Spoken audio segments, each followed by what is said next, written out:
और अभी देखा आप हजरात ने कि जलजला कल महसूस किया गया 11:35 पर। यूपी के अक्सर जगहों पर महसूस किया गया, लखनऊ में है, जौनपुर के अंदर है, और भी नेपाल इसका मरकज रहा, और बहुत शदीद और तेज झटके महसूस किए। कितने लोग जो सो चुके थे, नींद की आगोश में जा चुके थे, और बहुत से लोगों ने खुद अपनी आंखों से देखा, खुद हमारी अहलिया ने देखा। उन्होंने बताया कि वॉशिंग मशीन बिल्कुल तेजी से हिलने लगी, जैसे कपड़े को जब सुखाते हैं तो कपड़ा वॉशिंग मशीन हिलती है उस तरीके से। और मेरा कपड़ा जो खूंटी पर लटका हुआ था वो इस तरह उड़ रहा था जैसे पंखा चलता है तो कपड़ा उड़ता है। उन्होंने सोचा पंखे की वजह से पंखा भी बंद था। ये 10 से 15 सेकंड रहा, और फिर उसके बाद 5 मिनट गुजरा नहीं था कि 5 मिनट के बाद पूरा सोशल मीडिया और फेसबुक और व्हाट्सएप इसकी खबरों से भर गया।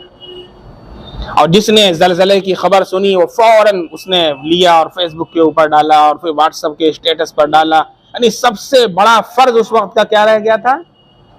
बस इसको वायरल करो, फेसबुक पर डालो, सोशल मीडिया पर डालो, व्हाट्सएप के स्टेटस पर लगा दो, तो क्या इससे अल्लाह ताला राजी हो जाएंगे? यही काम अल्लाह के नबी सल्लल्लाहु अलैहि वसल्लम ने बताया, जब जलजला आए तो क्या करना है, व्हाट्सएप का स्टेटस खोलो और खबर डाल लो और फेसबुक पर डाल दो, और इसी के चक्कर में पड़ जाओ कि आगे क्या होने वाला है। चुनांचे आज भी अलर्ट आया है कि लखनऊ में येलो अलर्ट जारी कर दिया गया कि जो ऊपर के कंपार्टमेंट में रहने वाले हैं वो वहां से नीचे आ जाएं। रात के 1 बजे से लेकर 4 तक फिर झटके आने की संभावना है। और जरा सा तेज झटका आ जाता है ना तो ये सारी मस्जिदें, ये सारे घर, जो बड़े बड़े महल्लात बने हुए हैं, ये सब के सब मिनटों के अंदर सराब हो जाते हैं। तो अल्लाह की ताकत है। लड़ना चाहते हो अल्लाह की ताकत से, अल्लाह की ताकत का मुकाबला करना चाहते हैं। जवानी के नशे में इतना चूर मुसलमान हो चुका है कि वो जरा सा अल्लाह के सामने झुकने की तौफीक नहीं होती। 5 वक्त अल्लाह का मुअज्जिन मस्जिद से सदाएं लगा रहा है। एक वो वक्त था इन माइकों के ऊपर पाबंदी लगा दी गई। कम से कम इससे तो सबक लेना चाहिए, कहीं फिर वो दौर न लौटाए कि तुमको तुम्हारी इबादतों से महरूम कर दिया जाए। लेकिन अल्लाह के सामने झुकने के लिए तैयार नहीं है, और जरा सा जलजले का झटका आता है तो इंसान अंदर से हिल जाता है, लेकिन फिर भी अल्लाह के सामने झुकने की तौफीक नहीं होती। आप देखें अहादीस के अंदर हमारे नबी सल्लल्लाहु अलैहि वसल्लम का क्या तर्ज अमल था, सहाबे किराम क्या किया करते थे ऐसे मौके पर। हमको उन्हीं से रहनुमाई लेनी है, हमको इन हीरो हीरोइन से रहनुमाई नहीं लेनी है। लेकिन मुसलमानों के पास इतना वक्त कहाँ कि वो जरा पूछें तो सही कि हमारे नबी का क्या तरीका है, हमारे सहाबा का क्या तरीका है। आता है रिवायतों के अंदर कि जरा सा हवा भी तेज चलती थी, नबी करीम सल्लल्लाहु अलैहि वसल्लम फौरन अल्लाह के सामने झुक जाते थे, मस्जिद का रुख किया करते थे, अल्लाह से तौबा और इस्तिग़फ़ार किया करते थे। सहाबे किराम जरा सी हवा चलती फौरन मस्जिदों में आते, अल्लाह के सामने तौबा इस्तिग़फ़ार करते, नमाजें पढ़ते। सलातु तौबा की नमाज पढ़कर कम से कम हर मुसलमान को 2 रकात सलातु तौबा पढ़कर अपने अल्लाह से अपने गुनाहों की माफ़ी मांगना चाहिए। औरतें घरों के अंदर एहतमाम करें, मर्द हजरात मस्जिदों में आकर के तन्हा 2 रकात पढ़ करके अल्लाह के सामने रोएं कि अल्लाह ये हमारी बदअमाली का नतीजा है, कि अल्लाह जलजले भेज रहा है, ये काम करने का है।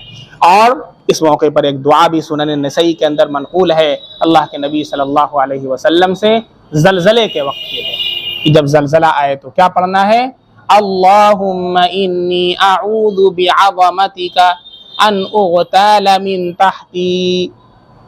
सब लोग पढ़ लीजिए मेरे साथ,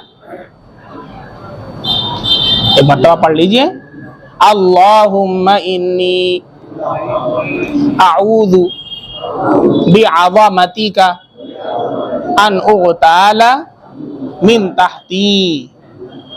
ऐ अल्लाह, मैं आपकी अज़मत की पनाह चाहता हूँ इस बात से कि मैं उचक लिया जाऊं अपने नीचे से। ज़लज़ला आता है तो ज़मीन ही तो हिलती है।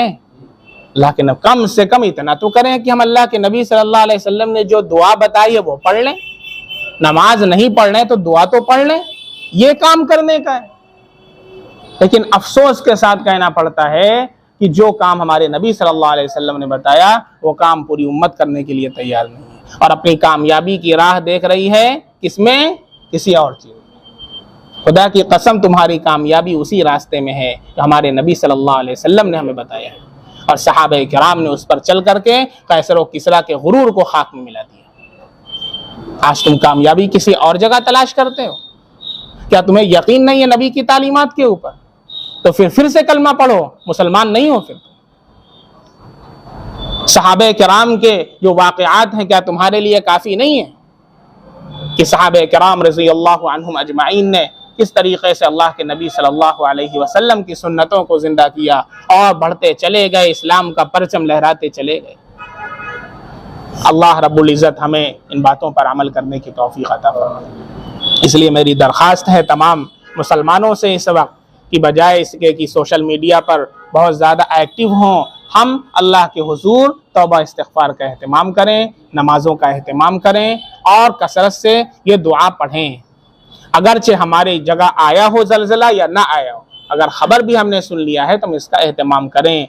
जाए कि ऐसी जगह है कि यहाँ खुद ज़लज़ले के झटके महसूस किए जा चुके हैं, इसलिए सारे मुसलमान आज की रात जो है वो इबादत के अंदर गुजारें, नमाज के अंदर गुजारें, तौबा और इस्तिग़फ़ार के अंदर गुजारें और अपने अल्लाह से तौबा इस्तिग़फ़ार करने में गुजारें। और ये जो दुआ बताई गई है हमारे नबी सल्लल्लाहु अलैहि वसल्लम ने बताई है, इस दुआ का हम लोग मर्द और औरत बच्चे भी कसरत से एहतमाम करेंगे इंशाअल्लाह।